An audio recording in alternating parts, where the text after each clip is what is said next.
What's up, everyone? So over the past month or so, I really have started to become much more of a movie watcher. Never in my life have I ever really been much of a person to watch movies. Growing up, I was much more of a YouTube kid. But about a month ago, that kind of changed. I was shown by someone Letterboxd. I don't know how.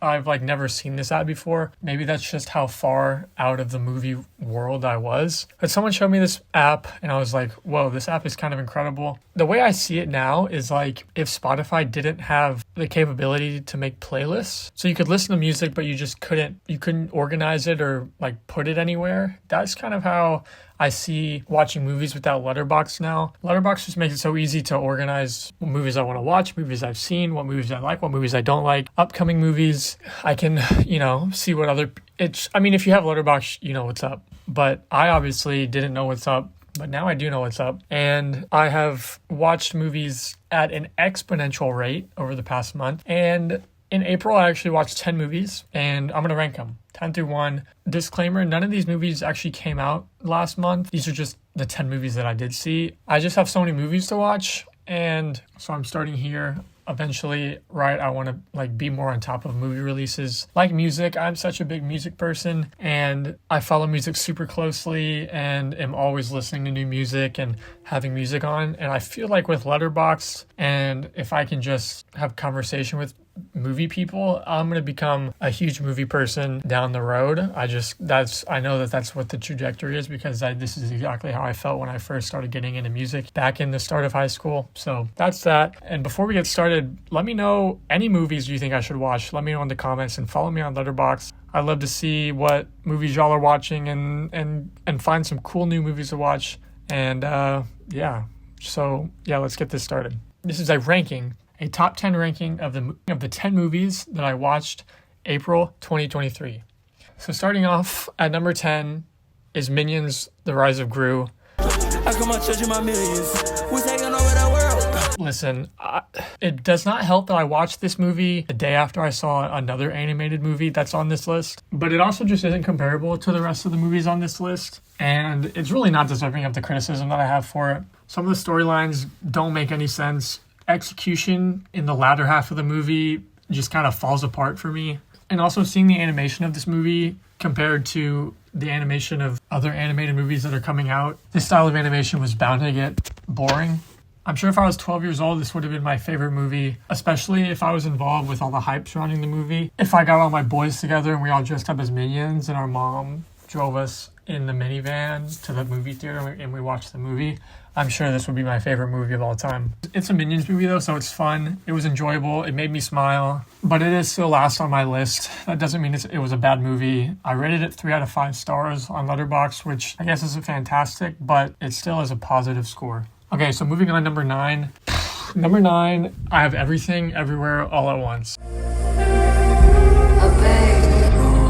Okay, so maybe I'm the ignorant one, but I did not understand this movie whatsoever. Maybe my expectations were too high for it because I watched it after seeing that it won 7 Oscars. Placing some of the big emotional or meaningful points of the movie behind things like a bagel or hot dog fingers or 2 rocks, it didn't help me resonate or feel anything for any of the characters. The fact that the 2 most powerful people in the universe are a mother and daughter is just too much of a coincidence. The mom and the dad just don't listen to her daughter, and she's like, all right, I'm just gonna disappear. And I also wasn't a big fan of the fighting choreography. How she even made it out of the tax building at the start of the movie when she assaulted her tax lady, that doesn't make sense to me. She takes the kung fu skills from one of her past lives and is able to just beat infinite waves of people.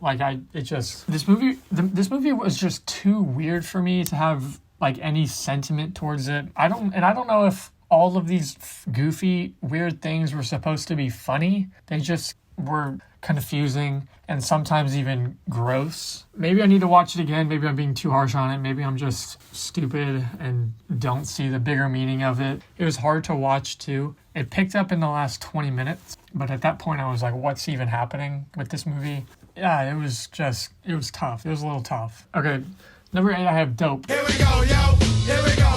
So what's the scenario? Dope is a 2015 movie about this little nerdy boy and his two friends who have this run-in with this drug dealer, and then they got all these drugs and they gotta distribute these drugs, and then but these other people are like, wait, I want these drugs, and then they're like, wait, we just gotta get rid of these drugs, and then it's like, but then there's a girl, and then there's prom, and I mean, don't get me wrong, this movie was good. I enjoyed it, but I don't, there's like the storyline where Malcolm and his friends get bullied doesn't make a whole lot of sense. Like, it's just not necessary. It's not at play at any meaningful point in the movie. There were definitely more obvious people that should have been bullied other than Malcolm and his friends. Like, Malcolm was fine. He was just this smart kid. Like, he gets into this drug situation because on his way home from school one day, he has to take a different route because the route that he normally takes, there's like gangs on it. And so he has to go like the long way. And then A$AP Rocky's like, hey, yo, come over here. And he starts talking to him, and he's like, and then Vince Staples shows up. They go to this club, and Vince Staples is just acting like this fool. And then they get these drugs.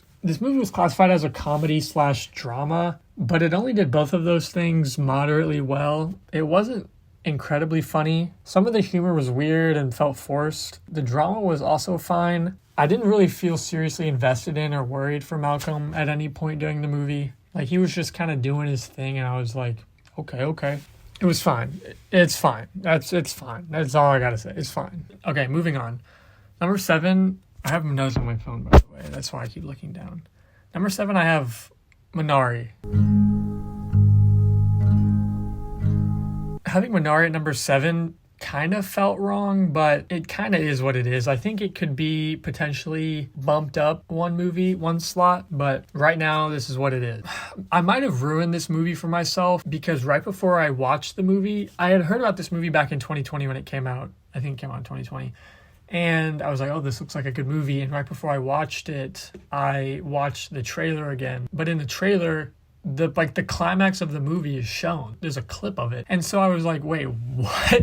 I was like, what is going on? So the whole time I was watching the movie, I was like, I know that this is coming. Just when is it going to happen? Which sucked. The movie was still super solid, though. This movie is the embodiment of what the American dream is. I really felt for Jacob and his family. It was portrayed super well. Some of the family dynamics and their struggles I also could relate to. Like, for example, the part where Jacob and Monica are arguing, and then David and Anne are making those little paper airplanes that says, stop fighting on them, and they're throwing them at him. Parents argue, and my mom and dad, like, I remember if they were arguing and I would be like sitting in the room right next to them and just wishing, that they would stop and feeling like, oh, this might have been something that I did, or I really related to that, and it made me just enjoy the movie more. And also the sprinkles of classism and racism were done really well. They both were kind of shown through ignorance. Like, nobody was inherently racist. Like, the children, whenever they were talking to David and Anne, they just had no idea what they were saying. Like, one kid said to David, like, why is your face so flat? And it's like, he doesn't know that that's wrong, right? But it was just done super well. I also thought there was a part in the movie where every character the characters were portrayed super well, and they were really likable, but each character kind of had a part where they were like disliked. That just kind of made them seem more human and more real, and made me like them even more. For example, whenever Anne, David, and their grandma are down at the creek, David's out super close to the water running around, and Anne's like yelling at him to stop and that she's gonna go tell mom and just let him run around. Who cares? That's what I thought, but it's like she's just trying to be a good big sister and care for her brother and watch out, and it's like you can't hate for that. She knows that David's not supposed to be running around, and so she's just worried about him. Just moments like that. Each character I felt like had a moment like that, and it was super well done. The ending, I think the ending is tragic, right? What happens is tragic, but it also ends in a very hopeful manner, which I think was super well done with the Minari and them out at the creek, obviously having to start over. I don't know what happened between Monica and Jacob, what their marriage turned out to be, but right after a tragedy like that, you would hope that Monica would, stay there for Jacob and make sure that, things are going to be fine for him and the family. Also, I really thought that the relationship between David and his grandma was incredible. David did not like her one bit. The grandma really lets David kind of do whatever he wants and kind of be just a kid, which is funny because David wanted the grandma to kind of fit this box and be a quote-unquote normal grandma, and the grandma, to juxtapose that, she kind of takes David out of this box that he's been put in his whole life and is just like, just go and be a kid, which I thought was super cool and super well done. Okay, number six is mid-90s. I got you stuck off the realness. We be the infamous, you heard of us. Official Queensbridge murderers. Directed by Jonah Hill. Mid-90s is a super short, not super short, but it's a short, sweet, incredibly well done movie. This movie and Minari, I feel like, are super interchangeable. It follows Stevie. He's this 13-year-old boy who's just trying to navigate an abusive brother and like a troubled home life. And he goes out and meets a group of friends, and those friends kind of turn out to not be the greatest influence on him, but it's done through this common interest of skating and Stevie wanting to learn how to skate. And he's like, wow, these guys are so cool. They can skate, they drink, and they do drugs. And Stevie wanted to be just like that. The story with his brother is an interesting one. His brother is only ever shown really in the movie when he's beating Stevie up or when Stevie needed something and his brother's only plan of action was to do something that wasn't allowed. It just kind of shows how much of an influence, a bad influence, his brother is or was on Stevie. I do wish that the movie had gone more in detail about his brother and kind of why he is who he is. The conversation between Stevie and his brother about their mom kind of opens up some room for interpretation with that. And it is interesting how Stevie kind of becomes this person who doesn't feel like he needs his family in a way. He started forgetting about his curfew and would come home later every night. He began to treat his brother poorer than he did, and he began to treat his mom poorer than he did by yelling at her and just not being like an actual son, always just being gone. I love Ray's character development. Ray is one of the skaters that Stevie makes friends with. Ray actually has these ambitions and dreams and goals in life. And maybe Stevie joining the friend group, Ray sees how ignorant and naive and how much of a child Stevie is.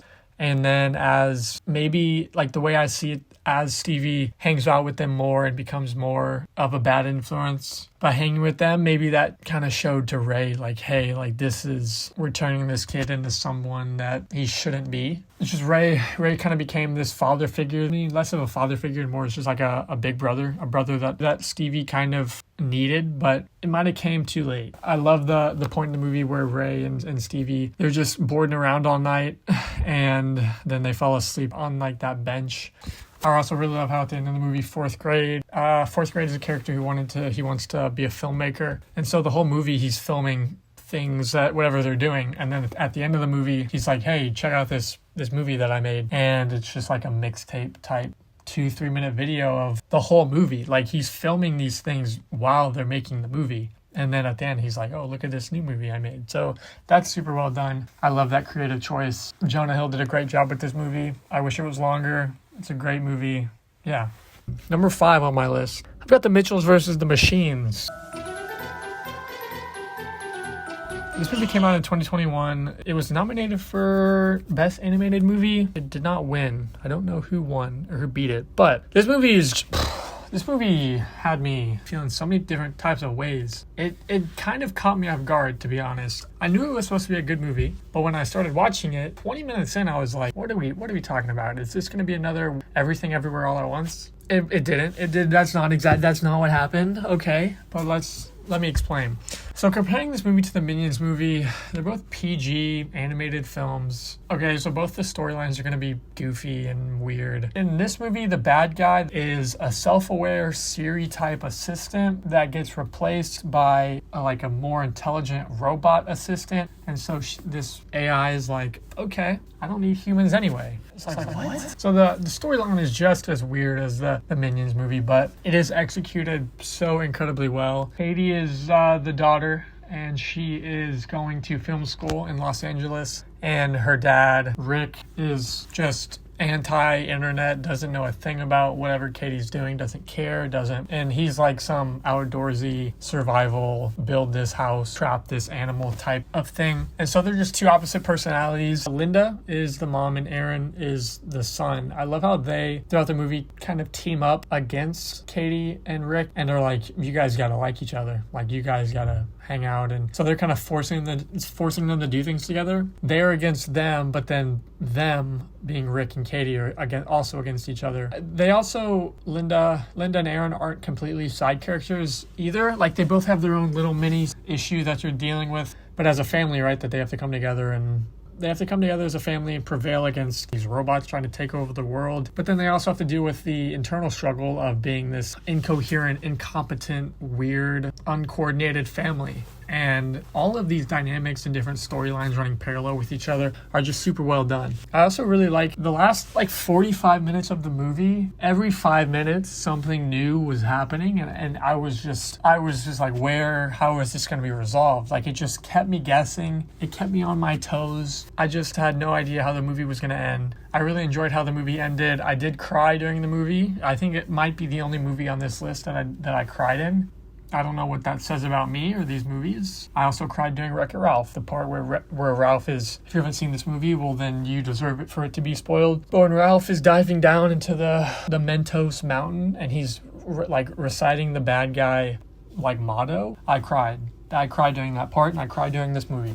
Something about animated movies, like this being a PG movie, part of me is like, how can you rank this against all of these other much more emotionally intense movies, and but the story is incredible. It made me cry. The characters are developed and fleshed out super well. The animation as well, I haven't even mentioned that. It's done super well, and there's this 2D flat animation that's done over top because it's told from the perspective of Katie, and she's this film student. So in her film, she's doing all these things, and so it only would make sense that she's doing it on top of this film. You just gotta watch it. It's incredible.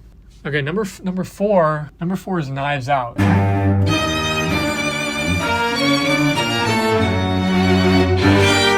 I actually watched Glass Onion, the second Knives Out movie, 2 months before I watched this Knives Out movie. Firstly, they're both incredible movies. And my overall thoughts about the whodunit style of movie obviously stand true for both because it's the same director and it's done essentially the same way. The way that this style of movie is made, and in this case the way it was executed, is just so fun. The climax in a way of the movie is shown in the opening scene. And specifically in this Knives Out movie. In the opening scene, we see who gets murdered. The rest of the movie is just a slow unraveling of how and what and where and why and who and how and what and how it happened. And because you already know what happened, it's just super easy to follow. It was just a consistent 2 hours of constant engagement. Twists were at every corner. The acting was incredible. Each suspect was unlikable just enough to be they murdered.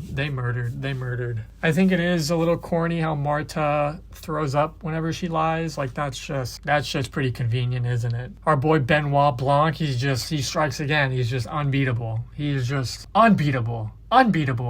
And this movie was also, it was beatable because it's number 4 on this list, but it's a great movie. Number 3, I have Moonlight. Moonlight. Moonlight is such a heart-wrenching film. Follows Chiron and is broken up into 3 separate chapters of his life. So the first chapter is when he's a little boy. Second is whenever he's in middle high school. And the third is whenever he's a grown man. It follows Chiron and him trying to deal with this hyper-masculine environment that he lives in, and a drug-addicted mom, and his questions about his sexuality. Chiron doesn't have a father, and his mother is addicted to drugs. And so whenever he's a little boy, this character named Juan finds him and essentially takes him in. And his mother is upset by that because she thinks that she can take care of his son and is mad. And what's interesting is Juan sells drugs, and he sells drugs to Chiron's mom. And so the mom's like, you can't get mad at me because you're selling me the drugs that, I'm getting high off of and I can't take care of it. So it's just Chiron turns into Juan. Essentially, Juan passes away, between the first and second chapter. And then in the third chapter, Chiron basically strips himself of everything that he was dealing with, with his sexuality, and becomes a hyper-masculine man. And then he meets Kevin again when they're both grown adults, and they kind of reconnect in a way. Super special, super heart-wrenching. I didn't cry during this movie. Don't ask me how that happened. Hopefully we'll leave you crying. Should have left me crying. We're just gonna not talk about that part and move on. Number 2 is Puss in Boots: The Last Wish. I I had zero interest in this movie when I first heard about it. I've never been a huge Shrek fan. I've also never seen all the Shrek movies, so maybe I'm just a hater. I did hear about the animation though, and I was like, okay, let me just watch the trailer. And I wanted to watch the movie as soon as I saw the trailer. This movie is so incredible. Like I said, the animation, the storytelling is so well done. The idea and the execution of how Death is portrayed as a character is just incredible. Whenever we first meet Death, we're not even told that he is who he is. And he's portrayed as this villain, but we kind of learn throughout the movie that Death really isn't, he's not even really the villain, he's just doing his job. Puss is throwing away his lives and he just doesn't care about the life that he has, and he's on his last one and still wants to be reckless and careless. And so Death is like, let me just end things for you early because you're gonna, let me make this easy for you because you're gonna die and then you're gonna be out of, that's gonna be your last life. And so this really is more than anything an internal journey and struggle with Puss realizing that life is worth living and it needs to be cherished, and on this journey to get this last wish for himself so he can have more lives. Kind of learns that he's able to he develops relationships with different characters. And I also love how all of these different fairy tale story, all of these characters, they all have these past relationships with each other, and they're all in a parallel going to find this last wish. It's just done so well. The animation is incredible. So much attention to detail. Yeah, that's just simple as that. If you are a Shrek hater and haven't paid any attention to this movie like I did, I beg of you to watch this movie. With that being said, we're on to number one. Drum roll, please. Number one is Whiplash.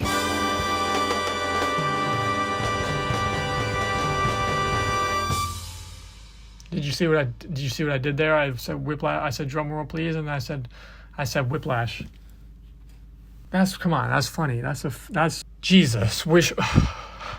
Whiplash. So much deception, so much raw emotion in the movie and by me watching the movie. Fletcher is this reincarnation of the devil, and Andrew is this little pure first-year freshman kid wanting to be a cool little drummer. And it's just so real quick. In the beginning of the movie, whenever the opening shot pans to Andrew, he's playing the drums and he has this white shirt on. And what does white signify? It signifies pureness. It signifies newness. And right away, Fletcher walks into the room. And what is Fletcher wearing? He's wearing a black hat, a black coat. He walks into the door opens, but it's the part of the room that he walks into it's a shadow. And so immediately, right, you're like, okay, well, I didn't realize this immediately, but looking back, Fletcher's this dark, evil, lifeless, soulless instructor, and Andrew's this pure child. And later, throughout the movie, Andrew, his clothes that he wears, he's wearing white clothes, and then he's wearing blue or red, and then at the end he's always wearing the suit. And so that's just a little thing that I didn't notice, but I saw someone else notice, and I thought it was super cool. Fletcher's just seducing Andrew this whole movie. He calls him by the wrong name the entire movie. That just kind of adds another layer of I'm your instructor and you're going to do what I say and I have more power than you. Andrew wanting to be the best, him telling his family who doesn't get him that I'd rather be 35 and world renowned and talked about forever than, live to be 90 and die and no one know my name. And Andrew's probably going to get that. At the end of the movie, when him and Fletcher exchange the smiles and his dad is looking off, from a side onto stage at Andrew, and he just has this look of, I've lost my son, his son is gone. Fletcher's won. Fletcher has zero redeeming qualities about himself, and yet he still gets what he wants. And then other little things like the folder being missing, the car crash, Andrew gets dismissed, and then he gives up. He throws away all of his drum stuff, all of the posters, all the music, everything. He throws it away, and then he just eventually to dig it all back up. And the music as well. I love how it's such a niche story. I feel like so many people were able to relate and feel for Andrew and know that feeling of pressure and anxiety and wanting to perform and doing anything that you can to perform. So it's just so incredibly well done, as well as the music. It's the only movie on this list, and probably the only movie in a long time that I've gone and listened to the soundtrack and still listen to the soundtrack. Being such a big movie guy, that speaks cylinders on its own. So that, I think, concludes my list of the movies that I've watched in the past month ranked. If you like this video, give it a like. If you agree with my list, if you disagree with my list, let me know. Tell me your thoughts and your feelings. If there's any movie you think I should watch. Let me know in the comments. Follow me on Letterboxd. I'd love to be friends. Follow me on Instagram. Follow me on Spotify. Follow me on Twitter. Text me. I'll give you my number if you want. I don't know. Thanks so much for watching. I really enjoyed making this. I can't wait to watch more movies. Movies are super, super cool, and I wish I had realized that this Letterboxd app was a thing before I had, so I could have started this movie journey earlier. Thanks for watching. Tell me what movies I should watch. Let me know what you think of this list. Hope to do this next month, and the month after that, and the month after that, and the month after that too. So yeah, stay tuned for that. Subscribe if you're new and you liked this video. Leave a comment. Peace out.